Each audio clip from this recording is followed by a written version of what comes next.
Olá, boa tarde.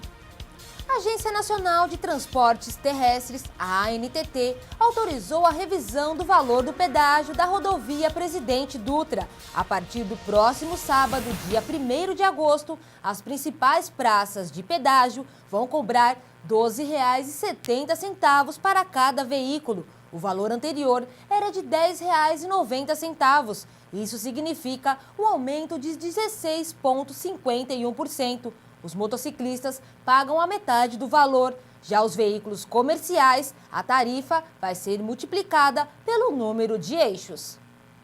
E nessa edição você vai ver também empresas que estão passando por dificuldades no setor financeiro já podem aderir ao programa de proteção ao emprego.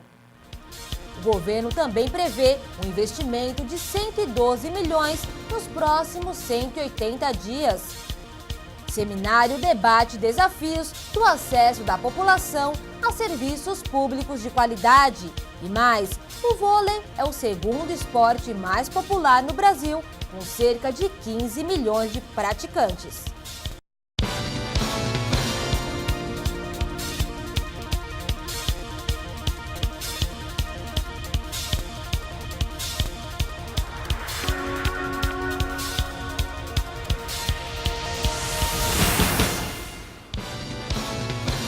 A edição do Metropolitano de hoje começa com uma boa informação em relação ao setor financeiro das empresas que estão passando por dificuldades. A partir de agora, elas já podem aderir ao programa de proteção ao emprego. Para se cadastrar, as empresas precisam enviar ao Ministério do Trabalho e Emprego a proposta com relação de trabalhadores que vão aderir ao PPE. O governo prevê um investimento de 112,5 milhões nos próximos 180 dias. Acompanhe.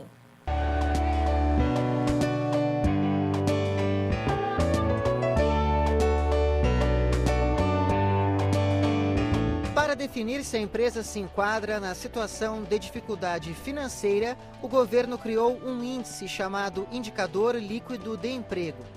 O índice vai ser calculado com base nos dados do Cadastro Geral de Empregados e Desempregados do Ministério do Trabalho. A diferença entre admissões e demissões de uma empresa terá que ser igual ou menor que 1% sobre o quadro de funcionários. Por exemplo, uma empresa com 1.000 funcionários que contratou 100 pessoas nos últimos 12 meses e demitiu 120 no mesmo período pode participar do programa, pois perdeu 20 funcionários, o que representa menos 2% na equipe. Para aderir ao programa, as empresas em dificuldade financeira precisam ainda da aprovação dos trabalhadores.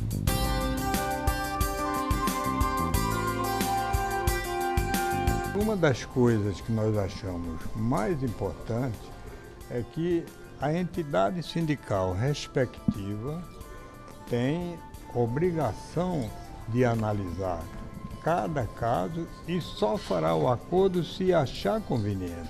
Senão, não haverá acordo.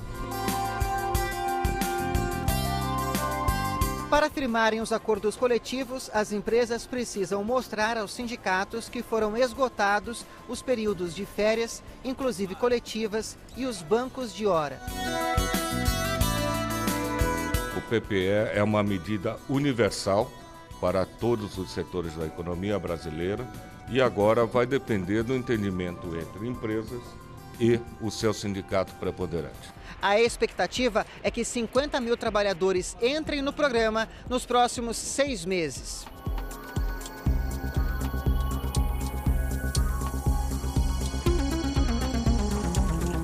Se o número se confirmar, o governo prevê um investimento no Programa de Proteção ao Emprego de 112 milhões e meio de reais nos próximos 180 dias.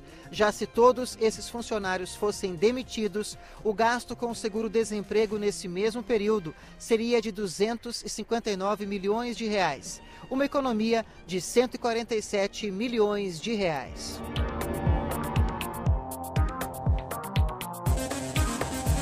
Nosso principal objetivo é fazer com que aquelas empresas que ainda estejam empregando, mas estão numa situação de dificuldade econômica financeira, antes que elas desempreguem, antes que elas diminuam o seu ritmo de contratação, elas possam aderir ao programa e preservar esses empregos, manter esses empregos. Para se cadastrar, as empresas em dificuldade financeira precisam enviar ao Ministério do Trabalho a proposta com a relação de trabalhadores que vão aderir ao programa. Depois devem se inscrever no portal Mais Emprego. Na sequência vem a fase de apresentação de documentos como indicador líquido de emprego. Aprovada a adesão, a empresa deve se dirigir à Caixa Econômica Federal, que vai fazer os pagamentos com recursos do Fundo de Amparo ao Trabalhador. As empresas em dificuldade financeira vão ser fiscalizadas pelo Ministério do Trabalho e ficam proibidas de demitir, sem justa causa, os empregados com salário e jornada reduzida enquanto estiverem no programa. Quando saírem, só podem dispensar o trabalhador depois de cumprir o prazo equivalente a 1/3 do tempo de adesão. O ministro do Trabalho defendeu que o Brasil segue uma tendência internacional com o Programa de Proteção ao Emprego. Ele já foi usado em outros países. A OIT, quando da eclosão da crise financeira mundial, indicou para os países europeus a sua adoção. A Alemanha, especialmente, onde foi já alvo de visita de trabalhadores e empregadores brasileiros em 2012, quando observaram a sua eficácia, demonstrou que ele é um programa que atende, nesse momento, aquilo que o Brasil precisa, que é a manutenção do emprego e a segurança dos trabalhadores de que continuarão recebendo os seus benefícios.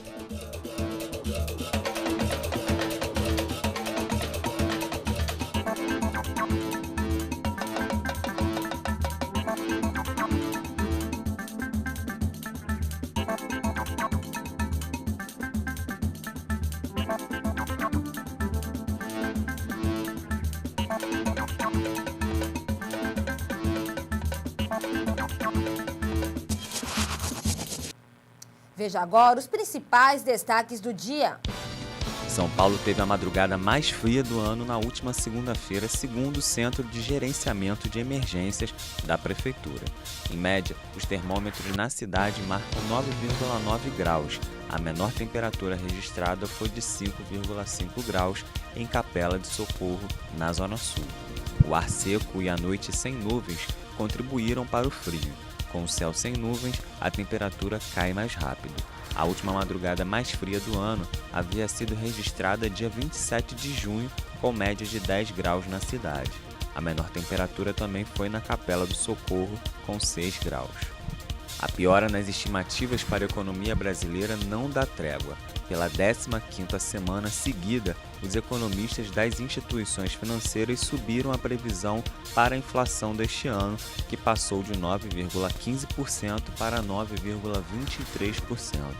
Houve piora também na previsão para o crescimento do Produto Interno Bruto.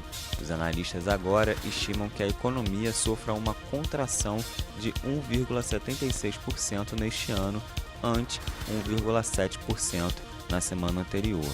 Os dados são do Boletim Focus, que reúne estimativas de mais de 100 instituições financeiras, divulgado na última segunda-feira pelo Banco Central. O Instituto Brasileiro de Geografia e Estatística foi autorizado a realizar um novo concurso para um total de 600 vagas. A autorização foi dada pelo Ministério do Planejamento, Orçamento e Gestão, por meio da portaria número 302, publicada no Diário Oficial da União da última segunda-feira.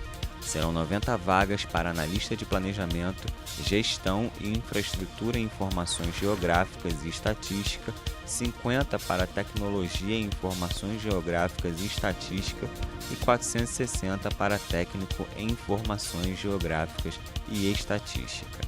O novo concurso público não poderá contemplar a localidade prevista no anexo 1 do edital número 2 de 2013. Que rege o concurso atualmente vigente, para qual haja candidato aprovado e não convocado. A venda de réplica de armas, que já era proibida no Rio, passará a custar caro para os comerciantes que não obedecerem à lei.